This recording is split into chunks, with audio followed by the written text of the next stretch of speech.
Kembali di Sapa Indonesia Malam, Saudara. Hari ini pemerintah resmi melarang ekspor minyak goreng. Presiden Joko Widodo menegaskan larangan ini, ekspor minyak goreng dan juga ekspor bahan baku minyak goreng, semuanya dicabut jika kebutuhan masyarakat sudah terpenuhi. Mulai hari ini berlaku larangan ekspor minyak goreng dan bahan bakunya. Presiden Joko Widodo mengakui larangan ekspor akan mengurangi produksi dan tidak terserapnya hasil panen petani. Namun Presiden menegaskan, kebijakan ini untuk menambah pasokan minyak goreng dalam negeri, terutama bagi masyarakat. Pemerintah memutuskan untuk melarang ekspor bahan baku minyak goreng dan minyak goreng ke luar negeri. Larangan ini memang menimbulkan dampak negatif, berpotensi mengurangi produksi, hasil panen petani yang tak terserap. Namun, tujuan kebijakan ini adalah untuk menambah pasokan dalam negeri hingga pasokan melimpah. Saya minta kesadaran industri minyak sawit untuk mencukupi kebutuhan dalam negeri. Begitu kebutuhan dalam negeri sudah terpenuhi, tentu saya akan mencabut larangan ekspor. Menteri Perdagangan Muhammad Lutfi hari ini menegaskan, pemerintah memprioritaskan ketersediaan minyak goreng dengan harga terjangkau. Keputusan melarang ekspor minyak goreng diambil dengan sangat seksama. Prioritas utama pemerintah saat ini adalah memastikan ketersediaan minyak goreng dengan harga terjangkau untuk seluruh masyarakat Indonesia. Keputusan ini diambil dengan sangat seksama, memperhatikan perkembangan hari demi hari situasi ketersediaan minyak goreng curah untuk masyarakat. Pemerintah melarang sementara ekspor CPO, RBD palm oil, RBD palm olein, dan minyak jelantah berlaku mulai hari ini 28 April 2022 sampai harga minyak goreng curah mencapai keterjangkauan. Peneliti ekonomi dari Indef, Aisyah Rahbini menyebut pemerintah harus mewaspadai praktik ekspor ilegal, menyusul mahalnya harga bahan baku minyak goreng di luar negeri. Jika hal ini terjadi, justru akan mengakibatkan semakin langkanya minyak goreng di dalam negeri. Dengan harga minyak CPO yang tinggi sekali di dunia, ya di pasar global, dan selisihnya di sini rendah, itu juga bisa memicu ya rent seeking, kelangkaan untuk ilegal, untuk penjualan ke luar negeri, ekspor secara ilegal, sehingga terjadi kelangkaan di sini.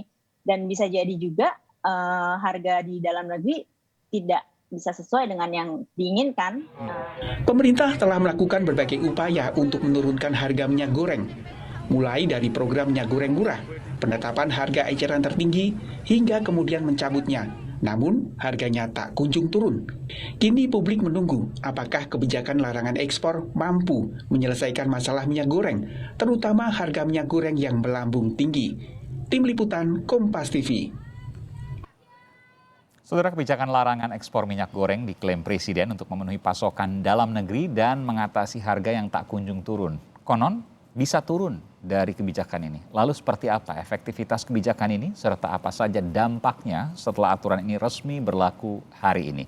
Kita akan berbincang dengan tenaga ahli utama Kantor Staf Presiden Edi Priyono serta peneliti Indef Nailul Huda. Selamat malam Bapak-bapak, sehat selalu.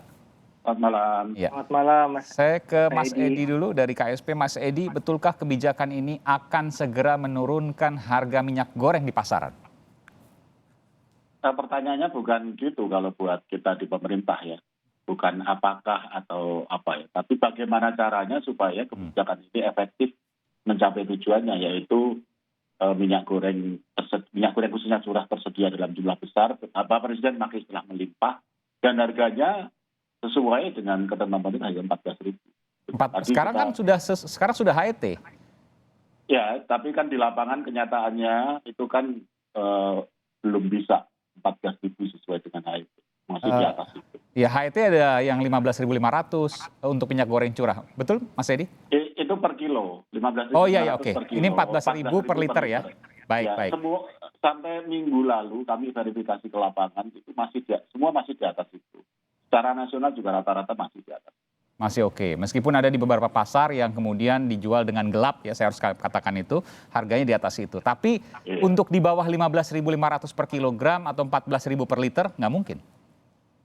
Ya sekarang kan kalau itu sudah sesuai HET, nggak akan diambil kebijakan seperti yang sekarang diambil.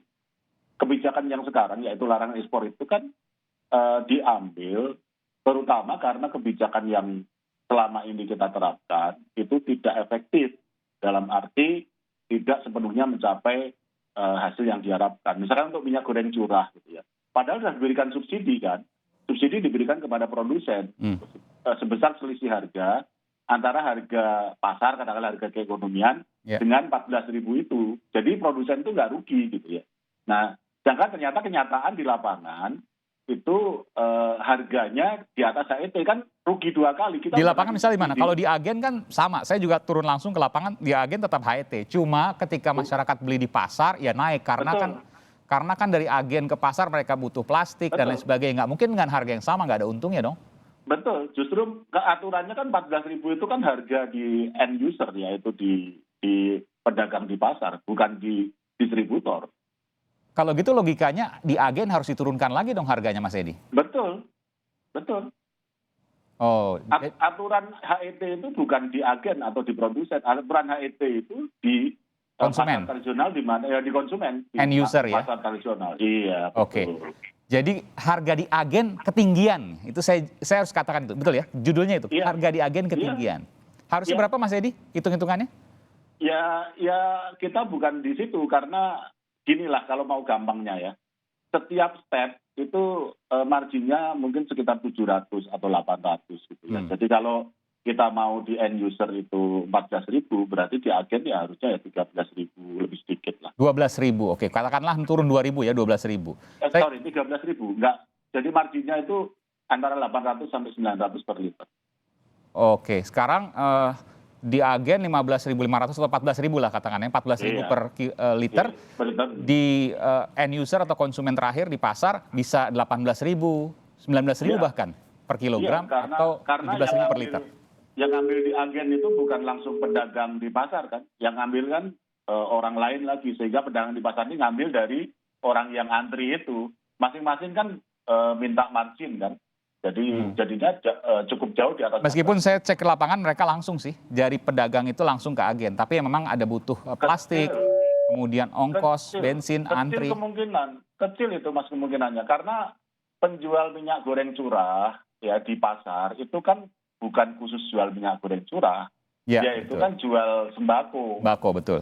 Kalau dia harus antri itu nggak cocok kalau orang Jawa bilang gitu, karena harus ngabisin waktu banyak, harus tinggal dagangannya di pasar. Kita udah cek kok di lapangan. Jadi nggak cocok gitu. Jadi akhirnya mereka memilih untuk ya udah beli dari pihak ketiga. Iya, dengan konsekuensi harganya tidak bisa sesuai ketentuan. Iya, baik. Meskipun sekarang sudah tidak antri lagi sejak penindakan Kejaksaan Agung. Itu yang kemudian ditemukan di lapangan. Saya ingin ke Bung Nailul tapi. Bung Nailul, mungkinkah harga minyak goreng turun di tingkat agen? Jadi di bawah HET untuk tingkat agen, sehingga untuk end user, konsumen, kita-kita yang beli misalnya minyak goreng curah, itu harganya sesuai HET? Ya, Mas Aiman, kalau kita lihat sebenarnya di agen yang sudah jelaskan sebenarnya Pak Edi gitu ya, memang ada margin-margin di tiap tingkatan gitu kan. Nah, ketika di agen ini ada HET 14.000 misalkan seperti itu gitu kan. Ini saya rasa sulit untuk turun jadi 13,5 ataupun 13.000 karena pasti mereka akan mematok di angka HET tersebut gitu. Dan memang kalau kita lihat memang ada biaya transportasi ya, ada biaya transportasi, kemudian ada waktu untuk mengantrinya yang itu juga sebenarnya dinominalkan oleh para agen ini atau pihak ketiga ini gitu kan. Nah memang kalau kita lihat sebenarnya kebijakan ini ya kalau bisa dibilang bahwa ya ada HET pun masyarakat tetap menikmati ataupun bukan menikmati tapi memperoleh harga yang lebih tinggi dibandingkan HET. Jadi nggak mungkin menurut Anda bahwa harga ini turun? Walaupun keran ekspor sudah ditutup sehingga pasti akan banjir minyak goreng di dalam negeri?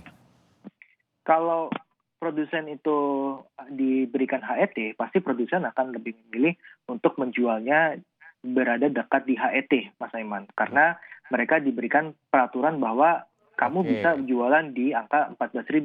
Pasti perusahaan akan menjualnya di angka tersebut gitu. Oke, itu logika dagangnya. Kalau bisa di HET kenapa mesti diturunin gitu kan? Iya, jarang-jarang kalau untuk perusahaan itu dia jauh dari angka yang ditentukan oleh pemerintah. Iya. Jadi walaupun minyak goreng banjir nanti stoknya di dalam negeri nggak mungkin turun? Ya, logikanya sama seperti harga batas atas ya. Ketika ada harga batas atas pasti produsen ataupun perusahaan akan menjual barang ataupun menjual jasanya itu mendekati peraturan yang ditetapkan oleh pemerintah, karena peraturan nggak dilanggar kan jatuhnya kan sama perusahaan kan. Baik, saya ke Pak Mas Edi. Mas Edi, kenapa saya tanyakan soal harga ini? Karena ini punya efek domino juga. Selain harganya tadi yang kita sudah berdebat apakah mungkin turun atau tidak, sulit ternyata. Nanti mungkin Mas Edi bisa membantah soal itu. Juga efek dari hasil larangan keran ekspor ini ditutup, jangka menengah misalnya akan membuat PHK yang besar-besaran di bidang perusahaan minyak kelapa sawit, di perusahaan minyak goreng, dan juga penerimaan negara, pajak dan lain sebagainya anjlok dari sisi ini. Komentar Anda Mas Edi. Sekarang ya? Iya, silakan. Yang pertama, HET itu bukan harga di tingkat produsen. Jadi harga di tingkat produsen, kalau hitung-hitungan dari pemerintah itu 12.000 gitu. Jadi tidak bisa produsen mepetin ke HET 14.000 karena 14.000 itu harga di tingkat konsumen bukan di tingkat produsen gitu. Itu sudah tahu, produsen minyak goreng sudah tahu. Mereka sudah tanda tangan perjanjian kerjasama kok dengan pemerintah melalui BPDPKS.